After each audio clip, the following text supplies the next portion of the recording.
Gmail account কিভাবে delete করবেন? Gmail account delete করার জন্য এবং লক আউট করার জন্য আপনি আপনার মোবাইলের প্রথমে জিমেলে চলে যাবেন। তো আমি আমার মোবাইলে জিমেলে চলে যাচ্ছি। এই দেখেন জিমেলে ক্লিক করলাম। জিমেলে ক্লিক করার পরে আপনি এরকম একটা পেজে চলে আসবেন। এই পেজে আসার পরে আপনি বাম সাইডে যে আইকনগুলো দেখতে পাচ্ছেন এখানে ক্লিক করবেন। তো আমি এখানে ক্লিক করলাম। এখানে ক্লিক করার পরে আপনি আপনার সেটিং যে বাটনটি আছে এখানে চলে যাবেন সেটিংয়ে। আমি সেটিংয়ে চলে গেলাম। সেটিংয়ে আসার পরে আপনার মোবাইলে যতগুলো জিমেল থাকবে আপনি এই যে এখানে দেখতে পাবেন।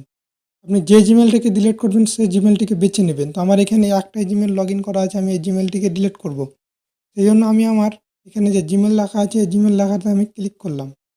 এখানে ক্লিক করার পরে এরকম একটা পেজে নিয়ে চলে আসবে। এই পেজে আসার পরে ডান দিকে যে 3 ডট দেখতে পাচ্ছেন এখানে ক্লিক করবেন।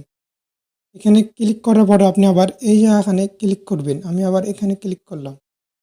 এখানে ক্লিক করার পরে এখানে যে আবার আপনি জিমেলটা দেখতে পাচ্ছেন এই জিমেলে ক্লিক করবেন। জিমেলে ক্লিক করার পরে আপনি ডান দিকে যে 3 ডটটি দেখতে পাচ্ছেন এখানে আবার ক্লিক করবেন। এখানে ক্লিক করার পরে এখানে যে রিমুভ অ্যাকাউন্ট আছে এখানে ক্লিক করলেই আপনার অ্যাকাউন্টটি আবার এই যে নিচে রিমুভ অ্যাকাউন্ট আছে এখানে ক্লিক করলে আপনার এই জিমেল অ্যাকাউন্টটি সারা জীবনের জন্য ডিলিট হয়ে যাবে এবং লক আউট হয়ে যাবে আপনার মোবাইল থেকে। ভিডিও ভালো লাগলে অবশ্যই একটা লাইক করে দেবেন এবং চ্যানেলটিকে সাপোর্ট করবেন।